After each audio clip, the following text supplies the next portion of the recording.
What is up? Work here, and in this video we're going to be running a Black Hold 22 Fortified Spiteful is the real problem here. I don't even think there is another affix, to be honest. This is with a full guild group, and definitely everyone here has run this way higher levels than me, so I'm still kind of learning how to do this dungeon and not die. First pull, not a ton going on just yet. I forget when I decide to bubble. I think lately, when there are very large pulls and then 500 spites spawn after, that's when I bubble and I just keep DPSing to make sure that the prio targets actually die. Because it gets a little bit chaotic as we do these higher keys. Usually, especially Fort Week, it's like, okay, let's pull like everything that you possibly could in this like entire area in every dungeon, and then like literally 500 ghosts spawn, but there's still prio mobs alive. This is where being a BM hunter, I think, is probably kind of fun, or ranged maybe in general. Spiteful is just less impactful. You drop an Ursul's Vortex, you drop a Binding Shot, and you're in the back being like, why is everyone dead? But here, actually, the issue, and this I hear this is common from this group that this first pull is always a little bit like this. These soul blasts at these higher levels, once we run out of AoE stops, I don't think I've contributed the most help. Definitely the Vengeance Demon Hunter here is stopping a lot of it. I think I died to Shades there. Yeah, that's my bad. Um, anyway, this first pull, it be like this, basically. This is common, but I think also our Havoc mentioned that he, I think, backflipped into this room by accident and kind of pulled this pack at the same time. So it was extra spicy, but um, still, like this. I mean, this pull can be like a little bit cleaner, but basically these soul blasts start to really hurt. And then on top of that, if you chain pull in this little hallway, that Spiteful is kind of can be an issue as well. So I've heard that Spiteful doesn't scale anymore with key level. I certainly remember getting like insta one shot, and like a 22 or something like that season 1 from Spites. I think I'm pretty sure that happened. I don't know if I was recording videos of those runs back then, but now they definitely don't like one shots you. I think we're kind of feeling like we're all about like 475 ish, some higher, some lower. Um, that it would take a couple hits. So I was asking like the tanks and everyone at the beginning of the week, I was like, so what do I do as Ret? Because I'm kind of new to being melee DPS. And they were like, ignore them. You just keep DPSing, and it's kind of like, the healer kind of deals with it. If the healer can heal through it, right? It's like as soon as the spites come out, it's like, for me, if it's a huge pull, I'll just pop my immunity and just kind of let them heal other people. But still on that one, my bubble runs out to protect from the spites. What is JCV? I can't tell if it's a spite. It's just a soul. It's that little soul in the beginning of the room. But yeah, not as spiteful. Something else that's new. I might make like a highlight reel of it to some degree. I am still not quite a stranger, but somewhat a stranger in keys above 20, especially as it moves towards like 23, 24, anything like that. It's like that is not normally my home. Completely on my own. Before actually being in this guild, I was happy in 15s. I was like, that's it. That's the end for me. Earlier in this channel, I was like, that was it. That was the personal goal. I was extremely new to Mythic Plus. It seemed cool. I was like, 15s, all 15s were Gucci, and I'm moving on to the next class. Now I would say, just personally, it's like, if I could like 20 in pugs all the dungeons, I was like, that's pretty cool. I was like, that seems like something to kind of grind and work towards. But that's again for like just pugging and no voice comms and like YOLO dungeon. But when it's a little bit more coordinated, especially this season, it seems like we could push quite a bit further. So this is a strat call to ignore ghosts. You could funnel a little bit right now, but we're going to try to live this. So I have an immunity. Everyone else has something else, kind of. Tank lives. DK AMS's lives, and I bubble. Our Prevoker, I think, popped everything, but the experiment has gone like this, and I think our Havoc just didn't pop it at the right time. It was like just a little bit too late or something like that. I don't know all the tech of the different classes. So besides that, science experiment, I I'm not good with these with these circles. So I guess if you like if they pop, I'm watching it now. If they pop, they're going to fear you, and then you get like chain feared, and then probably die to the scythe or something like that. I'm not really sure, but I get it all over and over again. So it's kind of like actually I remember Gore or DK kind of like keeping them a little bit less spread out. Yeah, this is not how you do it, but I think it's probably more problematic if there's like more people alive. But now it's like I'm just like not in melee. That's it, and let our tank and Gore get most of the uptime and damage in there. So it's been this is a fun dungeon. It's very patty, and like I think for the most part the bosses aren't dangerous, which is great, except for this first boss.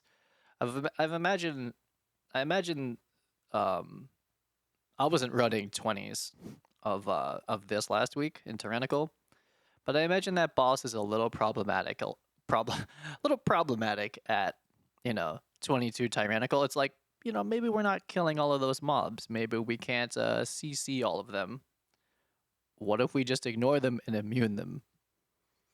I like that strategy as well.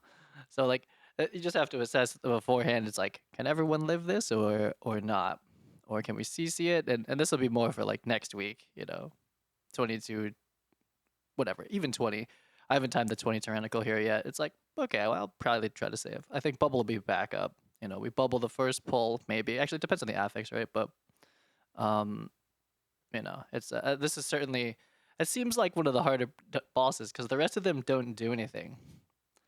Um, Something new here compared to Pugs. I was doing Pugs of this beforehand just to learn it, and there's a ring I need out of this that I end up getting. And like most people would stop midway here. Sometimes even before the big spider comes out. But not here. In this case, we're going to go all the way to the top. So there's a lot of spiders. And the tricky thing here are the frontals. They're very dimly lit gray. And the little purple circles. Those are all pretty one-shotty at this level. And I think today I've run this place like 3 times before this, so I've died to those. So I'm kind of like on top of it here. And I think this guild group has also that was spicy. I was waiting for the frontal before I moved out. I think this guild group has run this like 8 times or something insane. So like they're like very practiced at this, and we're just trying to like do it better and do it bigger. Let's walk in front of the barrage. That's how we do it. That's how we do it. I don't know. I was looking at everything but that. I'm looking for these gray frontals. I'm looking for the circles, but I did not notice. Oh, I'm still getting maybe spited or those arrows. At higher keys, this is like too much ignoring mechanics. I do hodge my spite just so I can keep killing these things eventually here. But again, this is somewhat new territory to me. Of the like, I kind of learned the dungeon. It's like, oh, we do like a pack at a time. Sometimes we're feeling spicy in a pug and we do like 2 packs, something like that. Because like no one's talking to each other. And voice comms here, there's like a lot of talking and history. Like they run this around a bunch. And I'm like, oh, these you kind of need to know ahead of time to some degree, like when to start doing DPS is the question. Here we're having a normal pull. How odd. My main thing as Ret Paladin is to not point my I don't even know the name of the storm. Divine Storm? I don't even know the name of the spells. I'm mostly playing Holy. I just gotta point my AoE towards that wall, because that thing just shoots out into the background and will pull the pack behind us. In this case, I'm fearful of the spite, but I do have defensives up. I do have Bubble, but Bubble's my trump card for if I like don't know what's happening. Or there's a million spites, which we'll see in just a little bit. So this is a bit of the same situation. There's some archers. Are there frontals happening? There's so much on the floor. There's volcanic, but it's mostly those purple circles, but sometimes they go away. I'm just basically circle strafing around them, just trying to not... I'm not sure if those circles target you, right? But like generally as melee, it's like if you keep a little shuffle going to some degree, you're like already pre-moving out of the mechanic if it's targeting you. And I think Volcanic targets you. Um, we were joking that Volcanic like is like not an affix, but sometimes it really is. It's one that like if you don't treat it like you don't like if you're not like kind of pre-moving when it's coming out, you can certainly it won't kill you, but you won't be able to move because you'll be floating and something else will kill you. So this one, this is what it looks like when you have all your cooldowns up and bubble. So I'm gonna try to get the full opener here. We pop the branch. I'm still not positive about how the opener should go, but I know that if I push all the buttons, it goes okay. And who am I focusing? Um, I kind of want to kill these archers. They seem like the biggest issue right now. And then a lot of spites are gonna spawn at a certain point. We try to kill them somewhat evenly. Am I bubbling this? Oh, I didn't even bubble it. No, actually, we killed them evenly enough. We just run away, so that's very nice. Trying to just kind of AoE down everyone else's spites because we still have like a really big mob left. So it turns out this is who I should have been cleaving off of, and he probably would have been dead. I was trying to kill the archers first. I mean, this low, it doesn't really matter, but you know, I imagine it like, not that I've ever seen a 25 to be honest, but like if there's like a 25 for or something, it's like, you know, finishing that mob off might take like a minute, like literally another minute of DPSing it. So you kind of want to focus the right one. At the same time, these archers, if they remain alive, will, you know, with bad positioning and just which is like somewhat RNG. And can you stun those? It looks like you can stun it. I should probably be stunning. Oops. Still kind of figure out who the priority target is here. But at the same time, if these are going off at higher keys, they might just kill you. They might just be like a one shot to the back, if you're not positioned correctly. And we run away from the spites. In this case, I think we're running into a boss, if I'm not mistaken. And then, oh yeah, I was like kind of mentioning this before that, you know, this I imagine is a time thing and also a funnel thing, and it's kind of cool.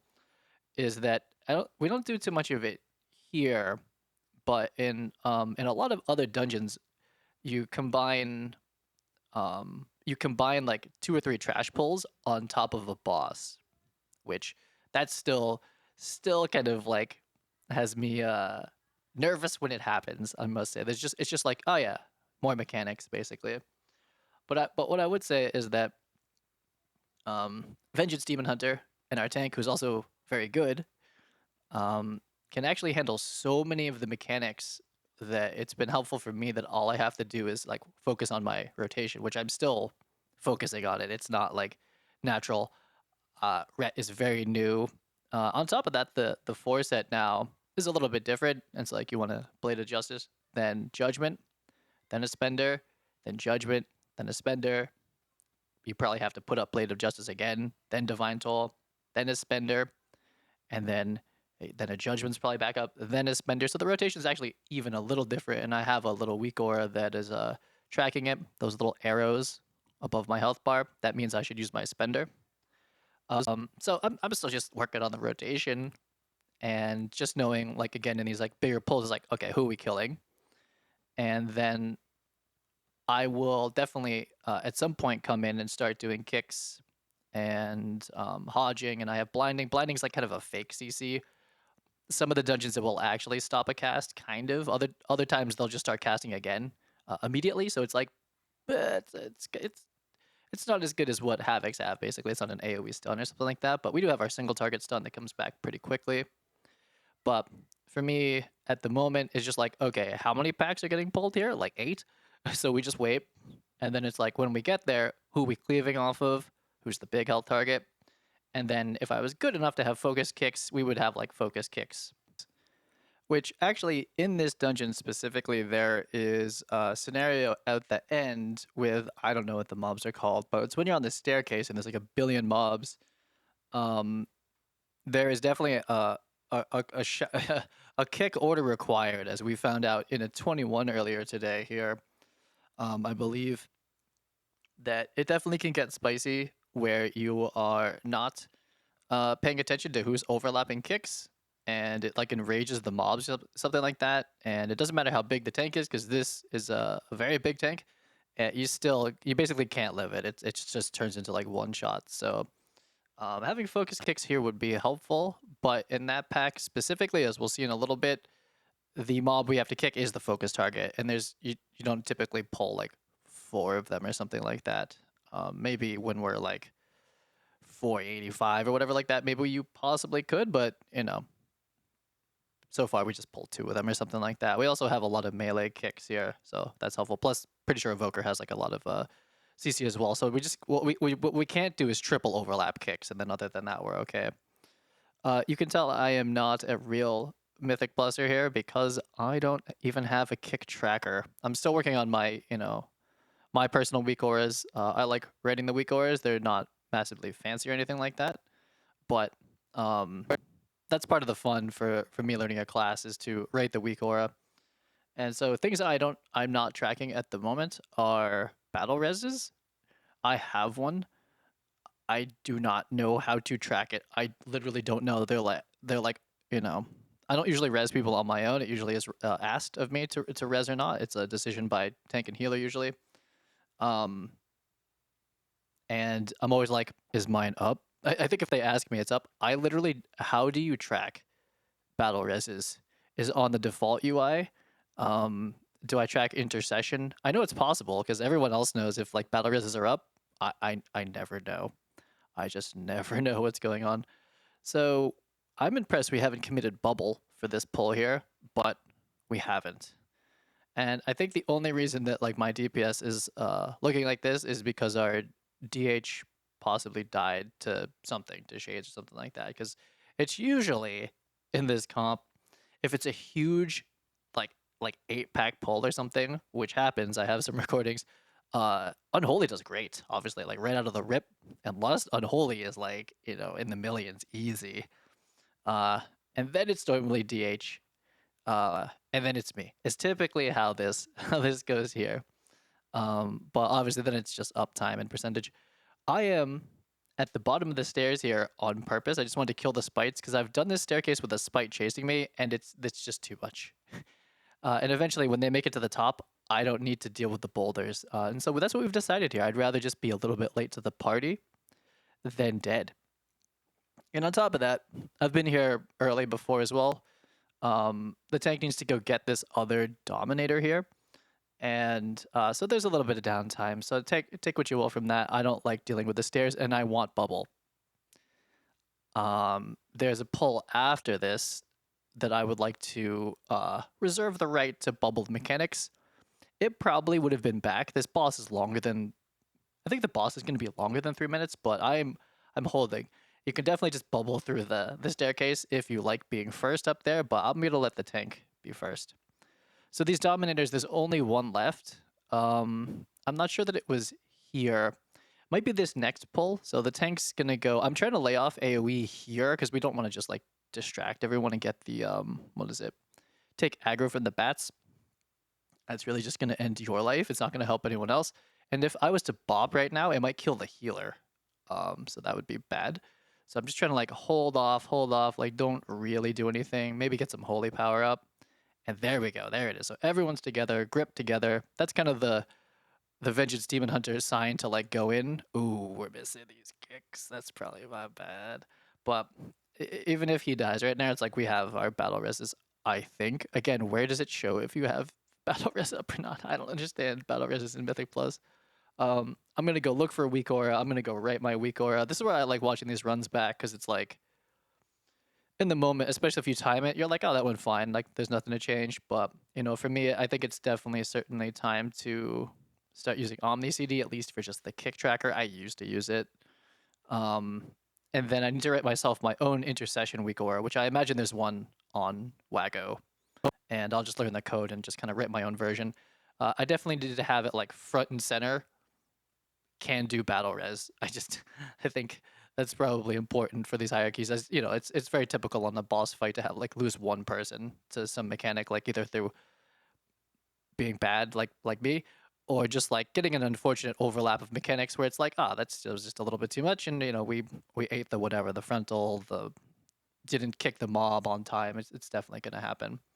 As these higher ones, even on Fort, they get not this dungeon, but like like say like rise or fall or something like that at like a 22, it's like you miss one mechanic and you're pretty dead. So having the knowledge of if you can battle res or not is important. And it happened in a run earlier, I think 21 Atoll or something, where I was just too far from the target to battle res them, and I thought mine was down. So again, I'm not tracking it, and I don't know what to do to track it. So that's the homework for moving on here.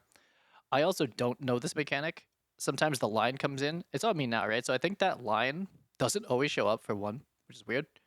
But it's gonna shoot that line where it shows. So that's gotta kind of place that. However, it doesn't hurt to walk on those. And I think that they were saying that getting shot by those things isn't too bad either at the moment. I'm like, oh, I'm gonna die, because if you think about like the sand, basically if you think about the mega dungeon bosses, if you ever see sand or a swirly, if you even step foot on them for a tick, you're dead. It's like half your health. It's like so bad. It's basically, you almost consider it like one shot here. You need to like full defensive or immunity to actually run through sand, even at like a 18 or something like that. You're just gonna die. So here I'm like, oh my god, and it's like, because like if I did that on the sand boss, I'd be dead. Like anytime there's sand, you're basically dead from something like that. But here it's like there's nothing. I don't think that does actual real damage. We could probably just like stand in it or something. I'm not going to, but definitely doesn't hurt. Well, that's me sending it right towards our healer. But I don't remember if I saw the line or not. And I'm just realizing what this mechanic is now. They're just doing it around me. But I think when you get run at like that, it's kind of like the council boss in the raid, where the boss, like, you can soak it once, but you can't soak it twice. So there was some comms there, and mechanics happening without my knowing about it. Basically, so someone was using me as a shield, and I had no idea what was. I just like stood still. I was like, okay, but I kind of get it now. That like if someone gets the charge twice, someone has to kind of like block it for them, which makes sense now. So we've run all the way up here. Not a pug tactic typically. And now everyone's in there, and there's going to be a grip there. I think that was the grip, and that means it's time to drop the AoE circle. I don't know the name of the spell. I'm not going to lie. So this is a funny dance here as well, and it's going to get funnier when the shades spawn, which is what bubble is for here. And the main game is that circle, Raven's Dive, under the bear rug? Because if it's under the bear rug, you can't see it. So kind of generally, I would say is melee, is you see where a Evoker is standing? That's where you stand. If you're on the edges, you can see the circle. Oh, does it spawn on a player? I see. So that was Volcanic into me going up in the air. Into it spawning on me, I would have died. We bubbled, and now we're alive. That is, that's what bubble's for. Because most likely this group could finish this. With just, even if I died here, it would have been fine. But, it's obviously faster, easier, not expending extra healing cooldowns if, we don't have to do that. And even better, even though the last boss has literally nothing happens on the last boss. I don't know the mechanics of it, and it's fine. It's still good to like, oh, oopsie, like we need to battle res. So we want to save that. Again, can you tell from my UI if I have intercession up? How many battle res charges we've used? I literally do not know. So I need to learn how to track that. I keep forgetting that in keys over and over again because I play only Paladin right now, and I'm the battle res a lot of the times, so we have a DK. And then when I play my alt, the Druid, I'm also the battle res. So but I don't know when it's up. I literally just ask the group, I'm like, is it up? And if we're pugging, if someone dies, I res them, is typically how it is. If it's not trash, if it's a boss, like as soon as someone dies, instant res, like, because we're gonna need the DPS, or we're gonna need the heals, or if it's the tank, it's probably a wipe already. Like if battle res in the tank, a lot of the times on a boss, it's like it's gonna snowball if you're really doing this, because it's like someone else is gonna die by the time intercession goes off, most likely, whoever has the next threat, which is me a lot of the time. So it's definitely not uncommon that if someone died, it's in a high stress situation. There's a lot of mechanics happening, so that I can't cast. I can't just sit there and like cast something. I hit every one of these. I eat every ninja star that's here. I like forgot that that's a mechanic, and I bait it terribly, and I also get hit by it every time. I'm still kind of new to this dungeon. I'm like, okay, I forgot we have to play around that. But it doesn't punish you. If it one-shots you, I'd have to obviously pay attention, but it kind of doesn't. But what I've noticed as being one of the battle reses on, like, say, the last boss of Atoll, when there's 5 million spiders running around and someone died to one, and it's like, oh, B-res, I'm like, I have to bubble to B-res, basically. We've kind of decided that bubbling and killing all the spiders isn't worth it. You just permanently leave purple everywhere. But to be able to battle res there by the end, when there's like 16 spiders and they're like following you, I can't cast intercession. It's like not gonna happen. So I bubble cast it. But then if they take it, they're gonna spawn on spiders. So it's certain one of these battle res, some of the battle reses in the dungeons right now are tough. But I don't even know if they're on cooldown. So that's my takeaway from this dungeon. Very fun. I'm starting to understand the mechanics here a little bit more, but I do not know when battle res is up. And the other thing I've been having to track more as holy is when my dispel comes back, though it's somewhat useful here, but mostly as holy. There's a lot of dispel mechanics in the dungeon pool, and then the raid is just like all dispels right now, and dispels at the right time, and dispels on cooldown, and I kind of don't track it as well. I tried to put like a little bit of a weak aura for it, but it's got to go front and center now. When's cleanse back up, basically. So that's our 22. Not a lot to talk about specifically here. I do get the banned Callus Dominus. You'll see I have a lower version of it. That's crit haste. That is a Holy Paladin ring that we'll be using in raid, and I also have like a crazy good necklace now too. So we are getting our full Holy Paladin set ready to go while doing some ret and some prot. I'll see you on the next one.